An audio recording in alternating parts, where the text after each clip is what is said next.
It's 4 o'clock in Los Angeles. It's 6 o'clock in Chicago. And it's 7 p.m. in New York City. Hello, everybody. It's Mad Dog the Shipio. This is America's Podcast. What's the Buzz? And I'm joined each and every night. I don't know how I do it, but I'm joined each and every night by Amelia, the Pitbull Chapman. How are you, Pitbull? I'm doing good. How are you? I'm wonderful. We have a special guest if he gets here tonight. You know, Amelia and I were joking this, sort of joking a little bit about. She said to me, you know, are you proud of me? At least I booked a guest that actually showed up. And that was last week, Arthur Fleck, the music producer we had. Yeah. Well, Amelia booked our guest tonight, who as of yet has not shown up. He's shown up before, though. I mean, I have a good track record with. Well, but, you know, look, Dan is, we love Dan Eamer. He's a great guy. He's a hell of an author. Mm-hmm. He's got one of them minds that's just, you know, brilliant. Oh, absolutely. But sometimes, folks, you know, for whatever reason, somehow or another, and I think it's like one of these mysteries of God, that Amelia books a guest and they don't show up. Never. Why? I don't know. They have the link. They promise they're going to be here. Can I ask you a question? What? Do you have like some bad mojo with like booking guests, or like, do you realize that you've tried like 5 people you booked for the show that never got here? Yeah, well, some of them have. I mean, Dan has before, so he's one of our repeat guests. So yeah, but who booked him the first time? I did. I found him for you, though. You found him? Yes, absolutely, yes. You did. Who booked him? You did. Thank you. Who booked him the second time? We both did. Smart ass. But that's why he showed up, because I was involved in the equation, but I wasn't involved in this one. And all of a sudden, like, if he shows up, I'm going to put He told me to book him, people. That's why. If he shows up, I swear I'm going to play the applause button. He asked me, he says, give him this link and have him show up on this day. Yeah. And I have no idea where Dan Eamer is. I gave him the link early, and did you give him like your phone number to call you? No, because he can't. I don't know if he can call me or not, because he's from Canada, and I can't. I don't know if I can receive calls. He can call you for sure. You know, he can definitely call you, because if he has your number. Right. We don't have a number for Dan, but we have Dan Eamer's email address, which everybody could get because it's public. Right. You know, he's a book author. He's got, you know, his email address is at the back of his book. Right. So, I mean, you know, you want to like comment on his book, or you want to ask him a question. Yes, there has to be a way to reach him, right? Okay. Right.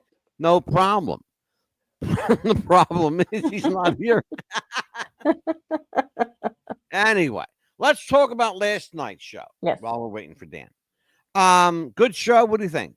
It was a fantastic show. I learned there was so many social media sites I didn't even know existed. And of course, there's so much more we don't know that exists. We both learned a lesson about just how many there are out there. And a lot of social media sites that I would never think would be called social. Like, for example, YouTube. Yeah. I would never think of YouTube as a social media outlet. Right. Because it's a video platform. Exactly. But think about it. Oh, here's Dan. Oh, my God. I wouldn't think there would be a social media site, but I guess you could talk to people that way. Wow. Hold on. He's on. He's on.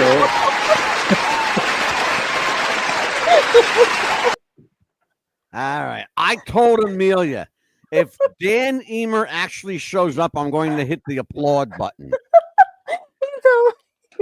I got to tell you why I did that, Dan. We have kind of like a running joke around here. Yeah.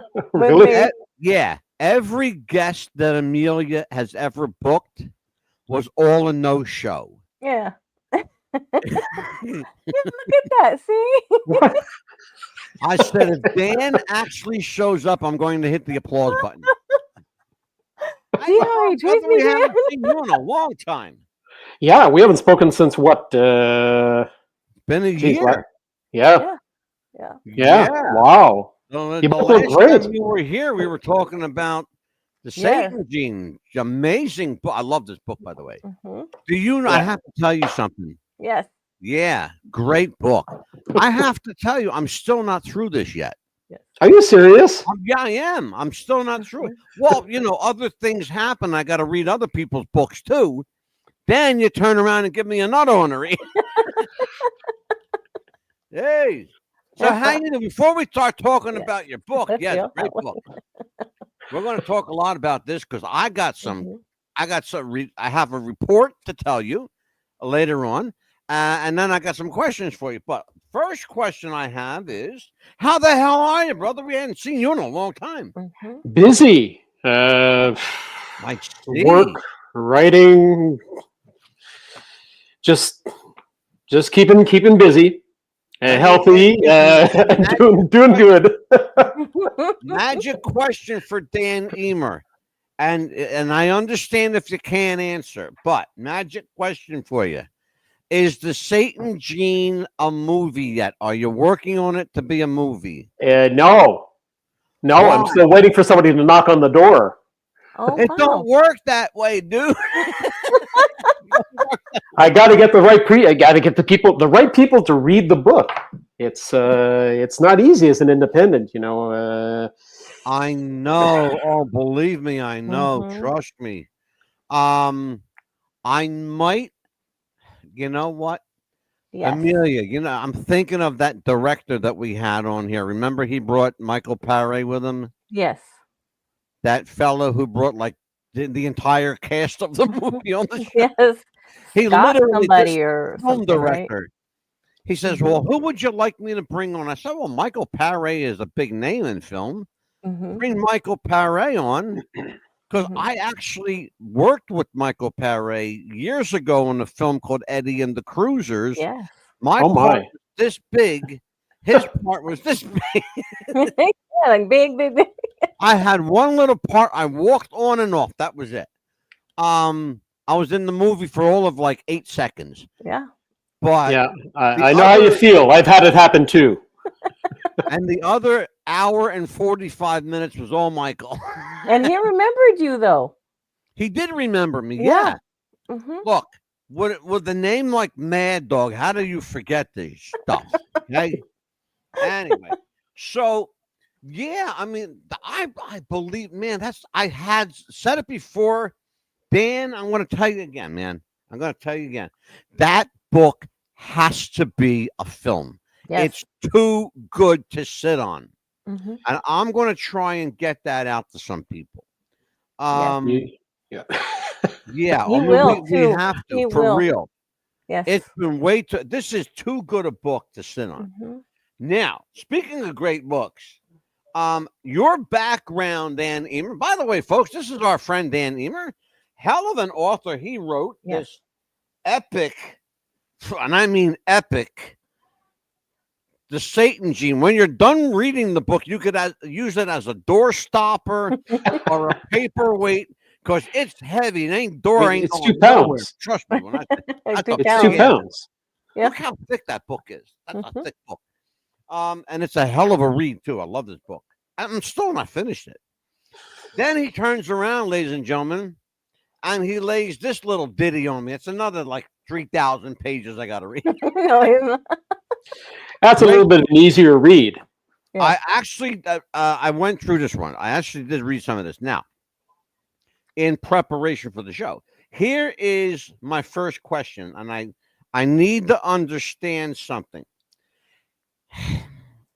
Maybe it's a heavy question coming out the gate, but how do neurotransmitters affect our food intake? How do we process food knowing? Do we think about the food first? does the food hit us and then we think about how wonderful it is or how shitty it is, as the case may be? It's all about pain and pleasure, right?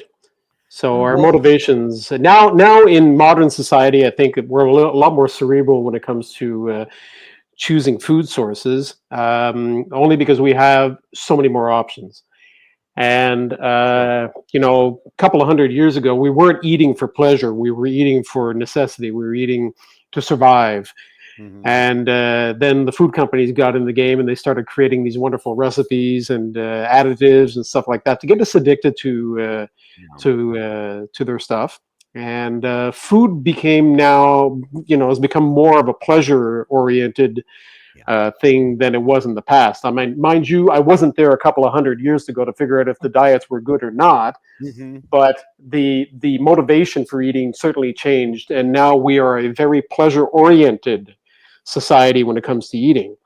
Yeah. And I think if you're going to go back to neurotransmitters, I would think that would be the primary answer right there. We're pleasure oriented, and that's a very I mean, it's a part of the brain that we're trying to activate on a regular basis with everything these days. And that Social makes media, perfect sense movies, to me. television, and Yeah. food and drink as well, right? Mhm. So there it is. I think it's much more of a psychological game today Yeah. than it was in the past. Dan, that makes perfect sense to me. In lieu of what I have been through, and I'm going to give you a very good report. I went from 212 pounds to 172 today. Okay, hold on now. Hold on. Okay, Do you have your finger on your little applause button? I do. Go. Okay, ready? Amelia.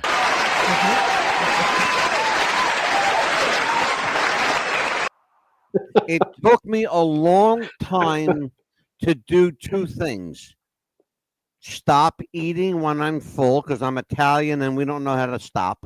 Mhm. Okay. All right. That's number one. Number two, I genuinely love to eat. Yes, he The does. problem was, they say, it's as important as to what you're eating as what's eating you. And when you're finally willing to let go of what's eating you and cast it to the wind and let the universe take care of it, brother, let me tell you what, your head is clear. Your appetite becomes what it's supposed to be. I eat now when I'm hungry. I don't eat junk at night anymore. I don't sit in bed eating handfuls of, thank you, Amelia, handfuls of root beer barrels. She sent me an entire bag of root beer. You wanted some for I your birthday, and I they don't were even sugar I free. don't even know what those are. Oh, they're little hard candies called root beer. They look like they're shaped like a beer barrel, and they taste like root beer. If you know what root beer, do you have root beer in Yeah, Canada? Yeah. yeah, Well, there you go. Well, of course they do have yeah. They're root beer. sugar free, like he liked. But yeah, the problem is I really like candy, and I was consuming more I was literally, Dan, consuming more candy than food at one point. Yeah, I'm Legit. not surprised, Angelo, because sugar is the legal drug of our society today. And I You will know, also and tell you in full disclosure, Dan, that I am a diabetic, and I documented my sugar going from 511. I'm kid you not, brother. I'm straight serious as an arrow on this. 511 to today at 121. Okay. Um, and I had to learn to let the shit off of my brain. And that yeah, was you the have to, biggest thing. that's That's why, reprogramming. yeah, and that's why the first question I asked you had to do with neurotransmitters, because it's the pain, pleasure, it's the satisfaction, dissatisfied. It's all of these Yeah, things, all these elements tie into the psychology of food. Yeah. Which, by the way, if you guys don't understand that, look it up. The psychology. There's actually a psychology to eating. Why Yeah. you should eat, when you should eat. Dan Eamer, thank you God, talks about it in this book, Mm-hmm. The Fat Burner's Secret. Now, this could be a very short conversation, Dan, because Amelia was going to say to you, Dan, what is the fat burner secret? But that would blow the purpose of buying the Yeah. book. So shut up. Exactly. We're not gonna. We're not. It's not any one thing. I, I There's promise there's an S after a secret there, right? No. It's secrets. Secret. There's a multitude of factors that come into play. So I have to touch on everything, and every chapter touches on a specific element that needs to be understood in order to arrive at the final goal. Yeah. So it's not any one thing. I mean, we can resume it in one little phrase here. It says, hey, eat more, eat less, and move more. Right. Right. Yeah. But I mean, that's the very, very ultra simplified, answer to that age-old question: how do I lose weight? Yeah. But there are more nuances to it, and unfortunately, I think in our society we're being bombarded with so many solutions, and so many, I would say, charlatans that are coming up with these, like my rapid God. approaches. Mm-hmm. Yeah, Dan, I'll tell you what, my friend, we have had Amelia. Tell me if I'm bullshit. We have had any number of self-help people, new age gurus, weight loss experts, all these, nutrition experts, all this crap. Nobody knows shit from Shinola. Let's just call a spade, okay? Yeah. But Dan Eamer is a nutritionist. He's a well, no, hold on. I'm not a nutritionist. I'm a kinesiologist. Mm-hmm. But part of my game happens to be nutrition, because I can't talk about training to make a physical change without bringing the nutrition factor into the game. They go in tandem, hand right? in hand. So I don't sell my name as a nutritionist. I mean, I actually refer quite often to nutritionists, because I don't want to have to, I'm not trying to fake anything here. It's sort of like I'm above board and I'm legal with what I'm doing, and I'm honest with what I'm doing. I think that comes through in the book. And I mean, there's the nutrition part of the book was actually verified by a certified nutritionist. Right. So I didn't just throw it out there and say, I hope it works. No, I did my research, and I also consulted with somebody who was pretty high level in the game, and she came back and gave me the green light and said, yeah, you're doing good. So that's basically where I'm coming from the nutrition part of it. Okay, but a lot of it is a lot of common sense stuff. Amelia, I know you. I promised you the first round of questions. I apologize for jumping all over it. Why don't you go ahead? You and Dan spend the next 10, 15 minutes or so talking about that, and you do that, and I'm going to have my sugar-free coffee. Go ahead. His sugar-free coffee. You know what he puts in that? Those pumps that are sugar-free. Pumps. What do you guys have down in the States? It's that bad stuff. Those pumps that are skinny, something that are bad for you. That's what he puts in there. I'll go. Okay, so that was a very short 10 minutes, right? Until you came back pretty quick. I'm going to bring you a pump. Hold on. Yeah, that's a bad about 2 weeks ago, I actually introduced your book first for 30 minutes. I introduced your book to everybody. And what I loved about that is that you put on there that you have to have goals. Yeah. Of course. And that's what I loved, because, see, I was real skinny before I had children. And then after I had my children, I realized that I had an underactive thyroid, which, had me gain a lot of weight. Yeah. And I couldn't lose the weight. So what I loved is that, first of all, you have to have goals. I went to my doctor, got a physical. And that's what you put in the book. The main thing is to get a physical first, to see what the best goal for you to do before you go to a gym. Yeah. And that's what I loved about that.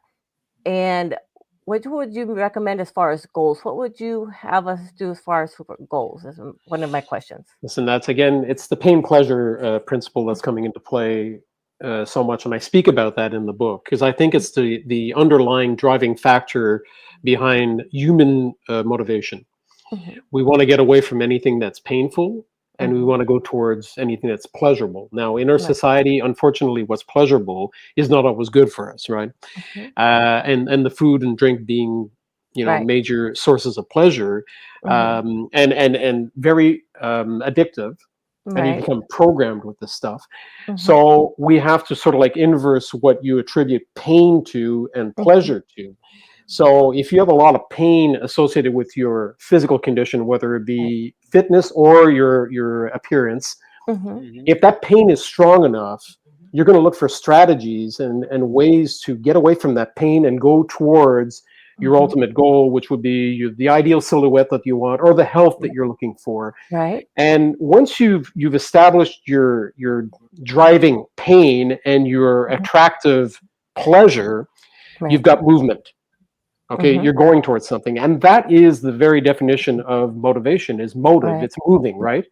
Yes. So for me, that's pretty much where it all lies. It comes down to pain and pleasure.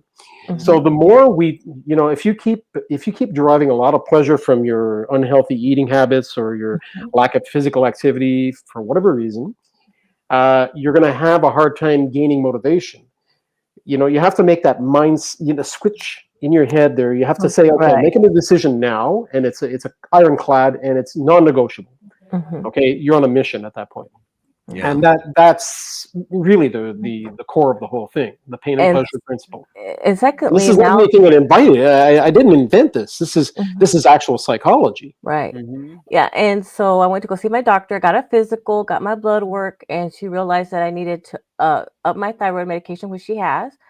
I'm not as tired now, and I've got to see a dietitian. She put me on some good food to eat and everything, and I've lost 7 pounds now, so that's a good thing. And I've been Yeah, walking there's the at work. applause thing again there. Oh, thank you. Exactly. I've I've, uh, I've lost a little bit of weight, and then of course I've been walking during my lunch because I get an hour lunch, and being on that too, I have a dress here, or actually an outfit that I told myself I'm looking at it every day, and I said I'm not going to fit into that ever again.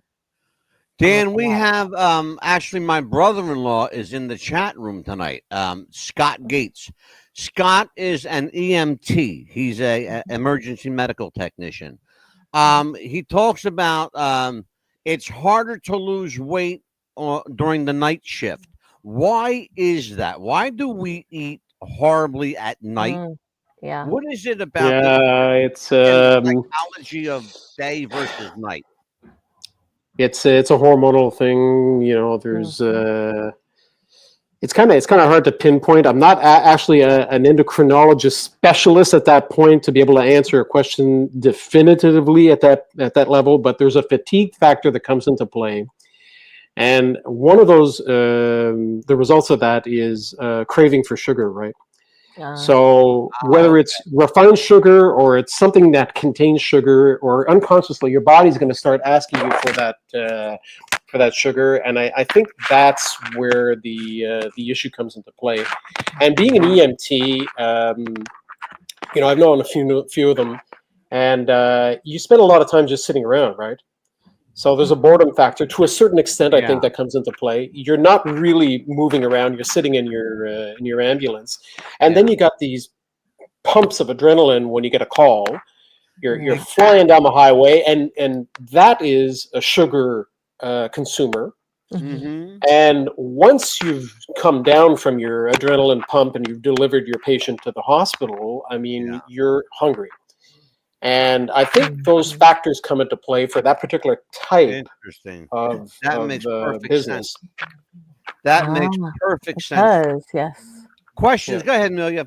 Yeah. I mean, is it a good idea for me to keep that outfit and say I'm never going to get into that outfit ever Oh, that again? is such a that is such a hot question. Okay, Yeah. because I've had clients in the past use their clothing as Mhm. sources of motivation, and they would come in on a regular basis and say, "Well, listen, I haven't been able to wear these shorts for the last 6 months now. Now I can fit into them. Okay, now I'm going to go for my jeans, and these jeans I haven't worn them for 2 years, so now I'm going to work to fit into the jeans." And then Mhm. they get to the jeans, and then they say, "Okay, I haven't worn this dress out to a bar." The Mhm. clothing thing is one of the most amazing drivers Mhm. of motivation Right. and encouragement. And it's also there's a payoff. You look great in what you're wearing, you feel good. And as a bonus, you can go out and buy new stuff. Right. And once you get the new stuff that fits the new body, it's very difficult to start losing, like saying, okay, well, I'm going to slip off the program. I'm going to go back to what I was doing before, because all of a sudden, not only all the old clothing that you were fitting into, you don't fit into anymore. You're also not fitting into the new stuff you purchased. Mm-hmm. So I think clothing is an absolutely amazing source of motivation and a great measuring tool. Beyond, I think, playing around with a measuring tape or even the bathroom scale. I don't talk to people about their weight. Mm-hmm. Okay, I'd rather talk to them about what they want to change, and weight is not always the thing that needs to be changed, right? But the clothing, that's a big one. That one, I really enjoy that source of motivation for people, and they're victories. They're mini victories. They come and see me, and it's like, hey, now I can fit into this. I can fit into that, where I couldn't before. For me, that's a big motivator. Yeah, and I'd say, keep it. Okay, good, because I have that one. Scott says, "Thank you, Dan. Appreciate it." Because I have one that I don't fit into, that I don't want to fit into, and then I have one that I tried. It was a blouse that fit me just down to my waist, and I tried it on, and it's like down to my knees. I was like, oh my God, that fits me as a dress now. So I'm so happy about that. Well, I'm. It kind of leads into something that's really important that I talk to people about, because it's not always about weight; it's about body composition. Mm-hmm. And the big problem, I think, well, it's not as much a problem as it was in the past, because the sell is a little bit easier now, because weight training is a little bit more mainstream now. It's we got a lot of people coming into the game now, and people are seeing the value to it. But when we're talking about fat burning, your muscle mass represents a good portion of your metabolism, right? Yes. So the more you can increase your muscle mass, the more you're going to accelerate your metabolism, even at rest. Well, right? I have a question in that regard, right where you're at. I have a serious question in that regard. One of the things that happened to me, Dan, in losing the weight was I also lost a considerable amount of bulk. Yeah. So that comes as no surprise to you. Right now, my arms look like spaghetti arms. Yeah. How do I get my lasagna arms back instead of my spaghetti? You got to eat a lot of protein lasagna. Right. Protein. That's the thing. But I have heard it said time and time again. I don't know the truth. I don't know the science behind it. It is said that you have to break down muscle before you build muscle. True or false? No. Okay. Well, okay. No. Maybe I'm not getting it in the context that you're saying it. But when you do resistance training, by definition, it's a destructive act. I mean, we are damaging muscle fibers when we're doing resistance training. So you're kind of like you're breaking down muscle fiber in order to incite the body to rebuild those fibers with a little bit more thickness, and that's where you get adaptation to impose demands through resistance training. So yeah, okay. I would say on that level, it kind of makes sense, because that's the very thing that we're doing every day in gyms. We're taking a step back in order to take 2 steps forward during the recuperative phase. Yeah. So yeah. Here's one we got in the chat. Leon and Rosie. Rosie is skinny, 110 pounds, but says she's fat. Let's talk about body dysmorphia. Yeah, that's a big issue. Yeah, it's a big issue, and it's a delicate issue, because there are probably other psychological things going on. And not being a psychologist, psychiatrist, or whatever type of therapist at that level, it's kind of difficult to get into that subject, only because there are underlying factors, and this multi-layered factors that come into play in a scenario like that. So that would be the case that I would refer to somebody and say, look, maybe you need to consult somebody who is a specialist at that level, who will be able to give you strategies to work on that, and then we can sort of like drive you, send you down the right path for the body composition thing. Okay, because again, everything starts with the brain, everything starts with your mind. So if there's something that's not working at that level in terms of perception, That has to be addressed before we can move on to the more proactive things in terms of physical changes. Dan, one of the biggest things on the market right now are muscle building supplements. Things labeled as testosterone based, Yeah. even though you have to have a script to get testosterone. Here, at least here you do anyway. Yeah, here too. Let's talk about. I want to get into a serious discussion about muscle building.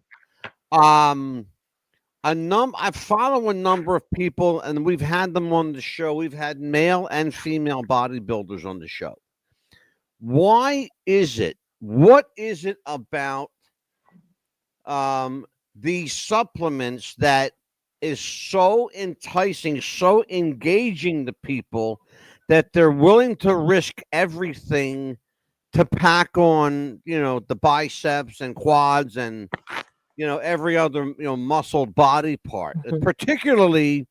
And I'm just gonna say I had a woman on this show that was built like a friggin' rock. Catherine Lee, Katie Lee. She's a top 10 bodybuilder in the world. And she's completely steroided. She's roided through and through. Yeah.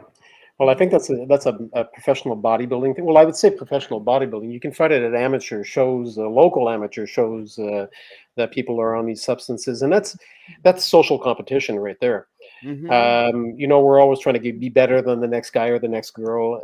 Bodybuilding is by nature a competitive endeavor. Yeah. So and the payoff is pretty big. You get the accolades and the trophy and the attention, and these are very powerful drugs. And I'm not talking about the steroids. I'm talking about the payoffs that you get from using this stuff. Oh, you're talking about get contracts and sponsorship, and absolutely. Yeah, you get a ton of notoriety. You're a superstar, right? Oh, sure. It's all for the drive to max everything out. So the supplements are over the top. The steroid usage is over the top. And I'm not saying that to pass judgment, okay? Because you know what? I mean, every person has a right to do what they want to do with their own body, okay? True. So, and I'm not going to even get into the legal aspects of playing around with substances of that nature because they're controlled substances. Sure. But I think that the driving factor is very much a social competition thing because we're not just seeing it with bodybuilders; we're seeing it with, the general population that just want to have that one up on the next. Just to be better and always, more attractive, or it's the winner mentality. They just want to win. So it's steroids. Where I'm at right now, I'm not really in contact with a lot of people that use these substances, but the supplement part of it is very big. And it's a multi-billion-dollar industry. Okay. And I was around, geez, I'm not that old, but I've been training for 40 years now. Okay. And January 1st was 40 years. Mm-hmm. It was a New Year's resolution in 85 that I've stuck with. Mm-hmm. And back at the time, there were supplements, but not that many. Typical protein powders and stuff like that were always around. Oh, sure. Yeah. Multivitamins and stuff like that. But the more specialized supplements were not around. And then supplement companies started pumping out these products, and then they put a lot of cash into the marketing. Yeah. And then the feeling that I got is that a lot of people started buying into these things to the point that they almost believed that they could not succeed in whatever they were trying to do with their physique without taking supplements. And I had a lot of rookies, new people coming in, this guy who would want to put on muscle and he's never even trained in his life. And the first thing he asked me about is, should I take supplements? I'm like, man, you haven't even put your eating habits in line. Yeah. You haven't touched a weight yet, and you're already asking about specialized supplements that maybe you don't even need. Yeah. So, but the supplement companies and the marketing behind it, they succeeded in making us believe that we can't succeed in what we want to do if we don't take the products, right? Yeah. And everybody's looking for that edge. Everybody wants that extra, extra percentage or whatever of gain that they could possibly get. But I mean, physically, at some point along the way, you're not going to weigh 400 pounds of muscle. Yeah, There's a physical limit to what the human body can gain, right? Yeah. All right. So I think that they're putting a lot more emphasis on and I'm saying muscle building supplements, but I'll say fat burn supplements as well. Yeah. We're putting a lot of emphasis on those things, and huge, it can big be very taxing Mhm. monetarily, because I mean I have people coming out of supplement stores with $300 or $400 Oh, yeah. supplements. I'm like, yeah, but what does Dan, your grocery bag look the like? amount of money. Mhm. I did some research in preparation for your appearance tonight. Right in the U.S. alone, supplement, exercise supplements, food supplements, that whole area, that whole genre of physical fitness is in the multiple billions of dollars, Billions. upwards of Mhm. 14 to 15 billion a Yeah. year. Yeah. A year So that people are spending on this kind of, that's crazy. yeah, well, supplements can't make up for poor eating habits, first of all. And I think a lot of people are misguided at that level. They think if they take a supplement, they can basically offset the bad effects of the improper eating. Um, Listen, for me, the core of the whole supplement thing is that I think people are now being sold the idea that supplements are more intelligent than nature. And I think that's a very, very big mistake to make. Okay. I think nature is allowing us to discover some of its secrets, but nature is much more intelligent than the pill or powder or liquid in those fancy bottles, right? Right.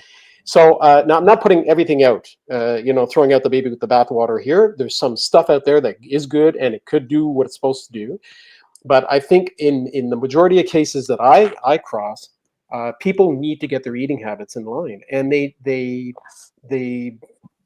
I think that's where we're missing the boat here. We're putting more Yeah. emphasis on supplements to help them gain their results, as opposed to looking at their eating habits. I mean, if you look Yeah. at a multivitamin or an apple, I'm going to go for the apple. The apple has got Absolutely. everything in it that my body needs. It is the Yeah. ultimate multivitamin. And I'm just saying an apple. It could be a carrot. It can be anything that comes from nature. Well, now So the more you bring it back to nature, the you just, healthier you. Yep. I was going to say, let me stop you there, because I literally eat one apple and one orange every day. You can eat it if you're a diabetic and you're looking for a sweet. An orange will do it, because citrus has a low glycemic index. So do green apples. I prefer the green Granny Smith apples. But I also take magnesium. I take omega-3, fish oil. Um, I take a vitamin D, vitamin E. Um, just kind of like as a daily routine. Do I need any of that, or just stick with the apple and the orange? Okay, we're on a delicate subject here, because some of that stuff could be prescribed by a doctor, and I can't go in Mhm. opposition to what a doctor is saying or a nutritionist is saying. Mhm. Mhm. Where, if for me it might be an issue, is if somebody self-prescribes, they just take whatever and they Yeah. hope that it's going to give them what they need. Mhm. There, it might be a prudent thing to speak to a nutritionist to Mhm. Okay. see if these things are necessary. First off, Yes. interventions with medication can be an issue as well. If you're taking Mhm. medication, some of these supplements might have interactions with those Mhm. molecules. So you have to make sure that your doctor is aware of what you're taking. Um, and there's also the fact, like, again, like I said, and I say it to all my clients, you got to make sure your eating habits are online, because your best multivitamins come from nature. Mhm. Mhm. They're the most potent multivitamins you're going to find on the planet. Yeah. There's no multivitamin out there that's going to do it. Yeah. It has to have a whole pile of things with it. I mean, I haven't got an image to show you right now, but I mean, if Mhm. anybody who's listening, or even yourself, if you want to look at what a natural molecule of vitamin C looks like under a microscope versus a synthetic vitamin C, it's unbelievable the difference. It's Oh, I can imagine. unbelievable. Yeah. Okay, Yeah. your body recognizes it, but it doesn't really, it can do something with it, but it doesn't recognize everything, right? Mhm. And usually when you take a multivitamin or even a simple vitamin, Mhm. you're saying, okay, I'm taking that, it's going to work in my body, but what is it working with? It has to have cofactors, it has to have other vitamins with it and minerals to make it do what it's supposed to do properly in your body. Mhm. So if you're taking one supplement, in a strong concentrated form, throwing that into your body without giving it the rest of the stuff that it needs, there's no Yeah. guarantee it's going to really give you the effect that you want. Correct. So that's why I'm more of a fan of taking it back to nature. Nature gives you everything you need. When you eat your green apple, it is Yeah. chock full of minerals and vitamins and stuff like that, but it's other cofactors and enzymes. Mhm. The list is like 300 things in an apple. Mhm. I think. Yeah. Okay, it's Yes. 200 to 300, but even then, it's still a lot compared to a typical multivitamin. So, I think that's what we really, really need to do is take it back to nature. And there's Mhm. another thing too. I mean, you're not a synthetic being, okay? And much of these supplements are Yeah. synthetics. They're not actually real molecules from real food. Right. You're not a synthetic human being. You are from nature. You vibrate with nature, and anything that you eat vibrates from nature. It's a natural thing. So there's a Mhm. vibration in there that matches with your body. Your body understands it, knows what to do with it. Okay, so there's also the fact that you are what you eat. That old cliche is so true. Mhm. Everything you eat becomes your body. So if you're putting in synthetics, if you're putting in the fake food, if you're putting in low quality food, you cannot even hope to have a high quality physique in terms of health. Never mind your appearance, just in terms of health. So Absolutely correct. for me, I'm very, you know what, I take a scoop of whey protein. Okay, I take one scoop a day, 5 days a week. So I'm taking 5 scoops of protein per week. Okay. When some people are taking 5 and 6 per day. All right. Coupled Per with a whole lot of day, other, yeah. I Mhm. five mean, or I mean, six it's all scoops. with the idea. It's extremist, but it's all with the idea of maximizing gains. So they figure if 2 is good, 3 is better, 4 is better. Right. So it's very, very much that. Okay, so I mean, and I'm getting better results than most guys, and I should be plateauing. In fact, I should be on a bit of a downslide, and I'm not feeling it. I'm getting comments about my physique as it's still evolving, and I'm not taking any supplements. I'm not taking nothing. Yeah. Okay, it's like I said, the protein is there because sometimes you have to have a source of protein, and it's very difficult to find for every meal. So a good quality whey protein and one scoop, not 2 or 3, one is enough to do the job, and it's Yeah. there to fill a gap. But it's not the primary thing because I'm eating real food all day long. I'm not pounding back pills and Yeah. powders and specialized liquids. Dan, before I turn it over to Amelia, I have a question. You used as a term. I've never heard this term before. It's called food filter. What is define what a food filter? You know what? That hits me right in the heart because that was the beginning of my awakening. Um, it's a bit of an anecdote, but a few years ago, I was really, really on a mission to help my clients with their eating habits. So I took it upon myself to go to the local grocery store, Mhm. and I walked up and down every aisle, and I analyzed, and I kid you not, I was crazy maybe, but I analyzed every single thing on those shelves, all their ingredients, and I was making a complete list of all the acceptable foods that they could Mhm. eat. Okay. And it took me, I kid you not, I think I spent 4 days at this particular grocery store going through in detail all of the foods that were available. And I mean, I touched everything, nothing was left untouched. And at the end, I had a mega list. I mean, it was a 15 pages of acceptable foods from that particular grocery store. Yeah. So I figured, hey, I got a tool. I can give it to my clientele when they ask me, what can I eat? Hey, here you go. This is your list. Look at, if it's on there, it's acceptable. If it's not, don't even look at it. Okay. Yeah. So I thought I was doing a great thing. It turns out that I was basically giving them a fish, but I wasn't teaching them how to fish, type of thing. And in most cases, a lot of people didn't even look at the list I gave them. So I said, well, that was a monumental waste of time. So I was sitting in my bathrobe one Sunday morning, asking myself that very question, well, how do I, what are my criteria for analyzing a food to find out if it's acceptable or not for a fat burning project, right? So I didn't even, it was almost instinctive at that point. I knew what I was doing, but I didn't know how I was doing it. So I sat down with a bunch of products at the kitchen table and I started analyzing them. But this time around, I wasn't analyzing, like I did with the grocery store. I was basically figuring out what my process of analysis was. Mm-hmm. And at the end of about, half an hour, 45 minutes of doing this analysis, I came to the conclusion that I was basically using 5 criteria to analyze a food to make it to find out if it was rejected or accepted. So I said, well, that's my method. I said, why am I not teaching that to my clientele instead of handing them a 15-page manual that they weren't even looking at? I said, why don't I teach them how to fish? So I said, well, these things for me are like filters. When I analyze a food, if it doesn't pass through one of these filters, that's it. It's rejected, and I move on to something else. So it became the foundation of what I eventually called the food filters. And that's what I teach in the book on the nutrition part of it, is how to analyze a food. Because sometimes you look at a product and there's so many ingredients on there and there's so many barriers and there's a lot of stuff in there that people just don't understand. And it's scary sometimes. You almost want to say, if somebody said it's good, well, fine, I'll accept it's good and I'll eat it and that'll be it. Okay, but I said, no, you can't do that. You have to have the tools necessary to be able to analyze it yourself to make your decision as to whether it's good or not.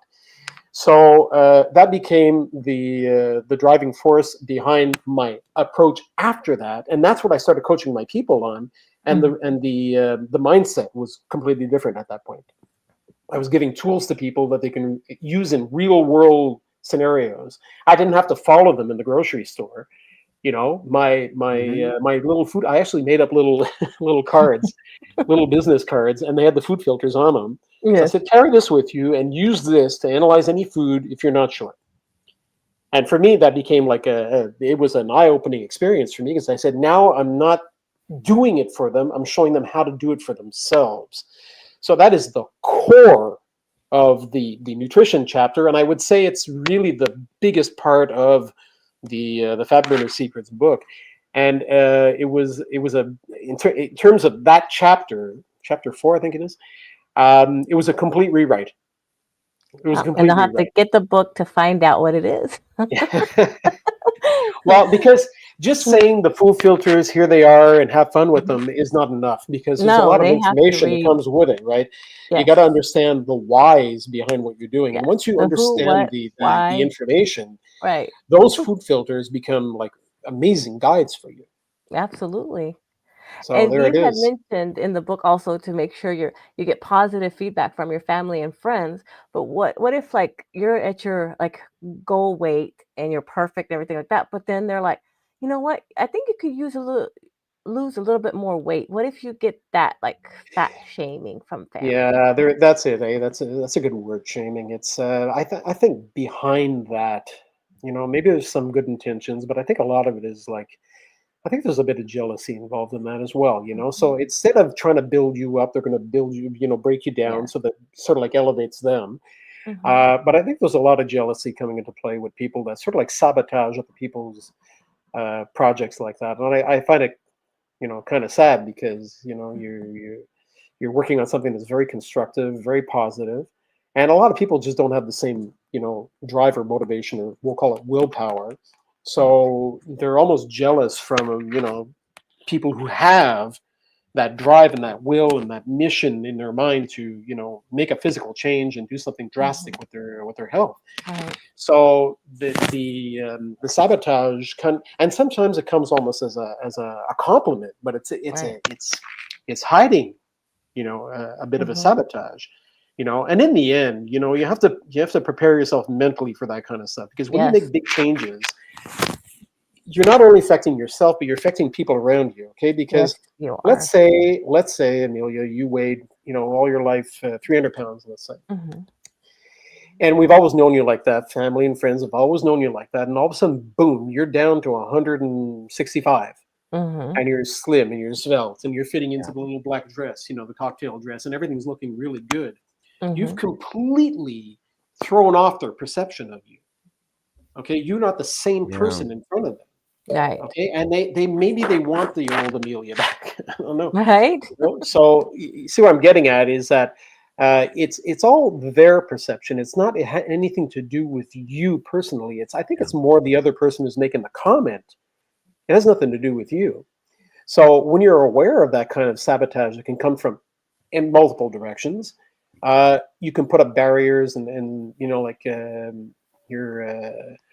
screens to block out that kind of stuff and just brush it off and keep going on your path. Because we can't. Nobody. You're on your path. You do your thing, and if you're happy with what's going on and how you Right. look and how you feel, to hell with what other people think, right? Do you think that You that's know. probably what happened with one of my jobs, because I went down 2 sizes from because we had to wear scrubs, and one of the managers was treating me so different after I lost all that weight, and she Could had be. gained all that weight, and she got so jealous that she treated me so different. Yeah, I would say that might have been if it wasn't a conscious thing, it was an unconscious thing. It might have been there. Yeah. Mhm. You'll never really know because you never have that conversation with that person, Well, right? I can attest to the fact that they shit canned her ass after she lost the weight. I can tell you that. I have Yeah, a which is kind of an question, Dan. unusual way of finding a reason to fire somebody. Well, It truly is. sadly and unfortunately, Dan, today the market being as it is, you don't really need a lot of excuses or even a real good one. Yeah. Um, I have a question though, and it's kind of an open ended, question, but I guess you got to start somewhere. With everybody today being an expert in food, nutrition, and diet and or exercise, the entire market it is the single most flooded market on It's planet Earth. Here's my super saturated. yeah, Mm. here's my simple question for you. How does one with moderate intellect sort through the muck, the mire, and the bullshit? Yeah, it's very What? difficult. How do you do it? It's very difficult because a lot of the people who don't have the official qualifications have the fantastic physiques, and they attract a lot of attention, right? You just nailed it. You just Yeah, nailed my problem. Go ahead. yeah. So if I have more knowledge and experience and more studies, backing me, the bodybuilder next to me who's in bodybuilding shape for a competition is going to Mhm. always attract the attention, and people who want to look like that are going to be like, oh, I got to go with that guy or that girl or whatever. And I think it's a bit of a dangerous thing. Like, again, I'm not going to throw the baby out with the bathwater because you have a lot of bodybuilder types or fitness specialists. Mhm. What I mean, fitness specialists, they do fitness competitions, Mhm. stuff like that.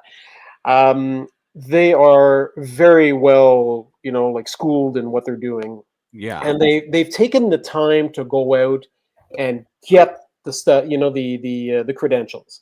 You have a Yeah. lot of them, however, now that are just look. The biggest problem I have in my industry right now, and it really is the biggest problem, and I imagine doctors and physios have the same scenario, is we are flooded with fitness influencers. And Oh, the moment Yeah. somebody oh, starts having a relatively shapy Uh, physique, they start, presenting themselves as a fitness specialist, or they'll put fit behind their name on Instagram or whatever platform they're yeah. using, yeah. and Mhm. they start selling their services as a fitness specialist. Mhm. And I meet these people on a regular basis. I see them in action, and I'm like, "What the heck are you people talking about? You shouldn't be giving out information like." And besides, there's a big copycat effect going on right now. I see multiple people showing off the same Horrible. exercises, giving the same advice, Yeah. and it's as Horrible. It, if everybody's in competition right now to be mhm. the influencer. Why It, is it, it this really not is. It's a illegal? money, Wh- money, Money. money. Money. That's my biggest pet peeve. Hmm. I'm a big fan of pro wrestling. I watch pro wrestling. I've been a fan of pro wrestling for 55 years, 60 years, a long time. Okay. So I've been around a little bit, and I follow. There was a time when the pro wrestler was a barrel chested, beer belly guy. Now they all look like Mr. Olympia Yeah, Yep. exactly. with biceps that are 24, 25 inches, and not even a six-pack ab. They got like 12-pack abs, which is crazy. Yeah, but it's a visual show, right? But here's my question. How do you do that when you're on the road 360 days a year and you're only getting 5 days off to be with your family? Where does that physique come from? That is a tremendous amount of discipline, and it's extremist in all its senses. I mean, you're eating, you're eating perfectly. Your supplement, if you're taking supplements, it's everything is designed to maximize your results and your appearance. But it's an obsession.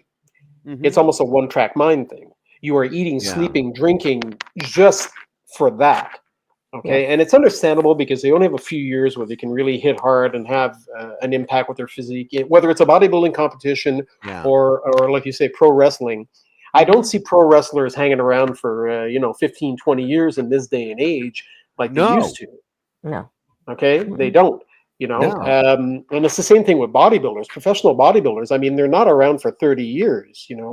They've got a window of Not opportunity where anymore. they can hit and try and make a name for themselves and win their competitions. Yeah. But you're not doing it for 40 years. Okay, so No. the idea is hit what you can, maximize what you can maximize, and pick up the pieces once you're done. Mhm. I mean, the careers of people like Lou Ferrigno, Arnold, and Franco Colombo, they're non-existent anymore. These guys hit a peak, they make their money, and then you never hear from or see them again. Mhm. Yeah, exactly. You know, my my problem is, and maybe I'm overthinking it, but I'd like to have a little bit of definition back. But I mean, right now, I'll show you. I mean, I look, I'm like a bone right now. Okay, Yeah. Okay. Angelo, you lost how many pounds and how much time? I from December, from early December of 24 to now, I lost. I went from 212 to 172, so Okay. about 40 pounds. Okay. It is practically no. I don't want to because I applauded you, but there's also a bit of a downside to the approach you took because it's virtually guaranteed that you lost a lot of muscle mass. And if we're looking at a diet approach or a diet approach that is accentuated with cardiovascular training, it's Mhm. virtually guaranteed that you lost muscle mass, which is the sad part of the project because your muscle is precious. That's your fat burning furnace. Mhm. Okay, so the only thing that could offset that is resistance training and Mhm. supportive nutrition that allows for you to protect your muscle mass Mhm. while you direct your body towards your fat stores. Yeah. Okay, because your body is hardwired. Okay, if you go on a very restricted diet or you do a lot of cardiovascular training associated with a Yeah. diet, you're tripping your body's auto protection system. Okay, Mhm. it's in red alert because it's got Yeah. too many calories going out and not enough coming in. And when you're in Yeah. a scenario like that, you're not in control of your body anymore. Your body's in control of itself, and it's Yeah. going to take over. Okay, and its primary mission is to protect itself. And one of its highest qualities of source of calories is body fat. So it's going to try and protect your body fat stores. So it's going to look for other sources of energy at that point. And you got two of them basically. Okay, Yeah. any stored sugar is going to be called on. But second of all, protein from muscle is going to get a call too. Now it could go even further than that. I mean, if you really, really, really went severe with your diet, your organs might be in danger as well. Okay, Mm. but muscle mass gets the call. And once your body starts using your muscle mass, it takes care of two of its primary problems: lack of calories and an accentuated metabolism because you're burning off too many calories. Mhm. So what it does by eating its muscle mass, it slows down the metabolism, and it gives itself a source of calories through the protein. Okay, so in a sense, yeah, you lose on the scale, and that's why I'm not a big fan of always using the scale as a measuring tool. Right. You Mhm. lose on the scale, but you don't know what you lost. But for an approach like that, where it was a rapid drop, it's virtually Yeah. guaranteed that muscle mass got the call. Now, not as all lost. Okay, you have a there are ways you can bring this back. I mean, but the primary approach would be to get into a resistance training program Okay. that covers basically all the major muscle groups of your body. I have one small complication though, Dan. Yeah. I have hardware in my back. I had surgery on my Yeah, back. you told me about that a Yeah, years and ago. I'm very limited in my range of motion. Yeah, And there like are we're things you having, can do that are not always back oriented exercises, but that at that point you would need to get in touch with a kinesiologist yeah. who will understand your physical restrictions and be able to design a Mhm. program. Angelo, I mean, I have one steadfast rule when it comes to working with people who have physical restrictions, Yes. and here it is: if the person can move, they can be trained. Yes. Okay, so Okay. in my mind, if you even if it's a little bit, start the process, get it going. Yeah. Okay. Okay, because if not, you're only going to accelerate a loss of muscle mass. And if you're talking about being defined, well, define is essentially is bring the skin towards the muscle or bring the muscle towards the skin, and that's what creates muscular separation. And Mhm. eventually, if you burn the fat layer between the two, you get muscle definition. Yeah. Okay, but if you're burning the fat and burning the muscle, you're bringing your skin towards essentially nothing, which you're experiencing right now. Yeah. You get a stringy, flaccid. There's no tightness anywhere. Yeah. So I really would, and this is for everybody listening, anybody watching, anybody who's going to read the book. I explain this in detail. Yeah. Resistance training is one of the very best fat burning tools in or weapons in your arsenal. It is Well, one of the the things tool. that I like to do is I walk when weather permitting, of course. I have a treadmill here that I use a couple days a week. Yeah. I do have resistance bands here. I do, and I'll be honest, I do have them here. I have a couple of them. I'm not a big fan of them because they keep slinging back and hitting me in the face. They're like they're giant rubber bands. Is Jeez, what where are you with the pain pleasure principle with that? It's very painful. I don't want to do your workout. I'm one sling away from a black eye. I'll tell you what, I gotta have Dan Eamer back on the show. The book, The Fat Burner's Secrets. This is an amazing book. Yes.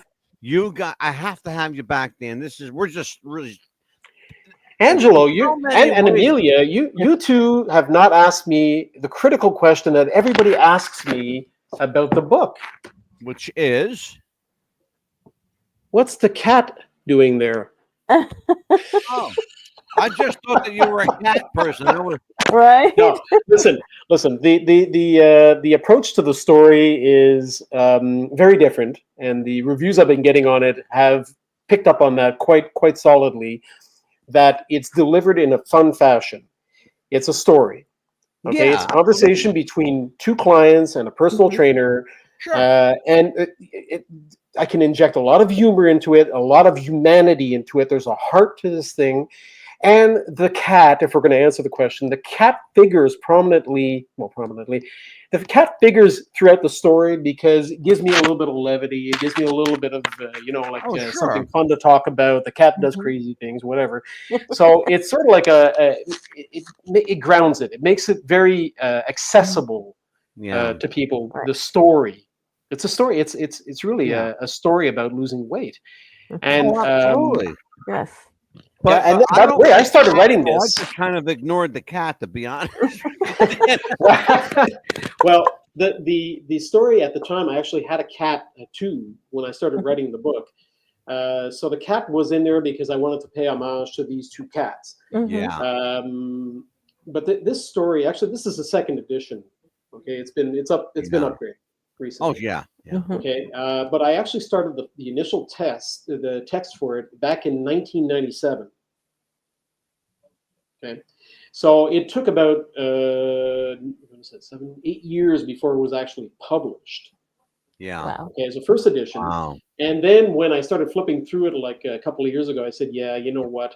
I have to bring it up to speed. I have to bring it back in. I have to bring it into the modern era because at the time I was Oh, talking sure. about VHS It's a tapes. great book. I mean, Yeah. I still have to go through, the majority of it, but it's what I read.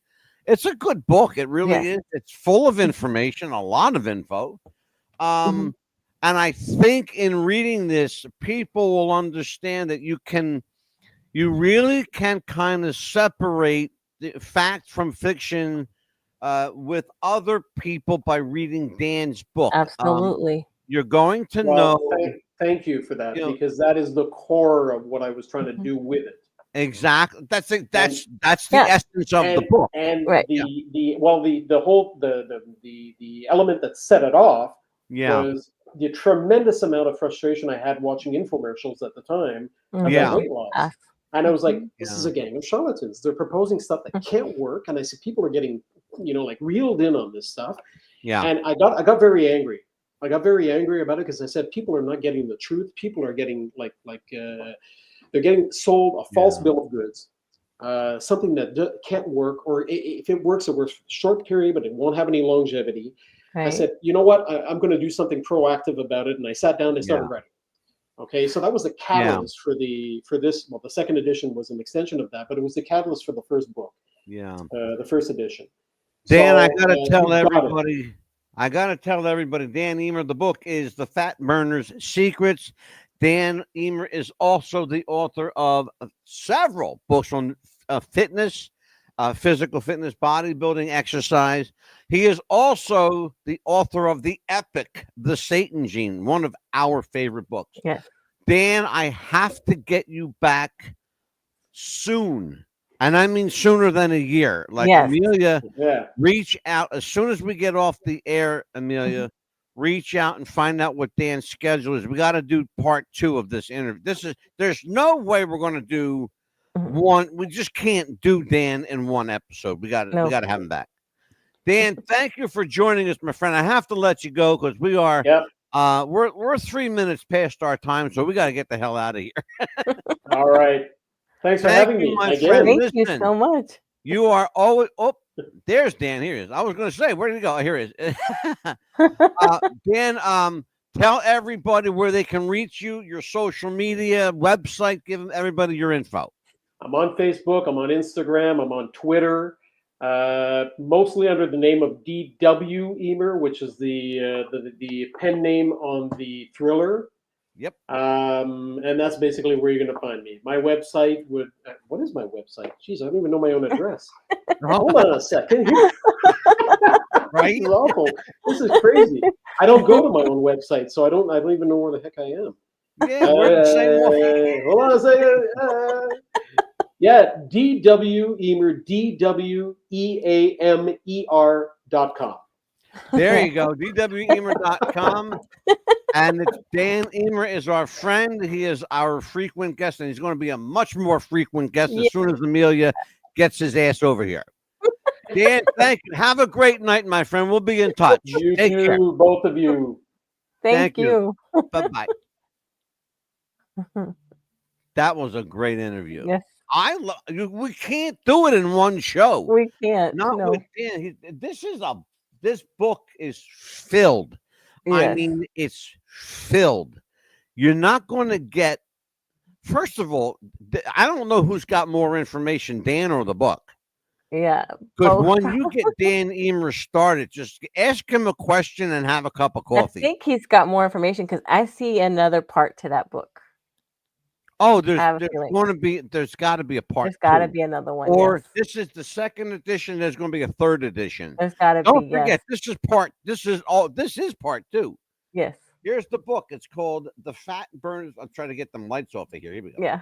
Daniel Eamer, The Fat Burner Secrets, and it's second edition. You can see it right there. Mhm. Try to get it so it's not so shiny. There you go. You can Shiny. see the book now. Yeah, and the cat. I didn't realize. Yeah. I didn't even care about the cat, to be honest with you. I was Yeah. like, okay, so somebody likes cats. Here you go. It's got a lot of good things in there to lose weight. So But the essence of it is what I wanted to make sure that people knew before we let them go is this book is going to help you sort through the bullshit.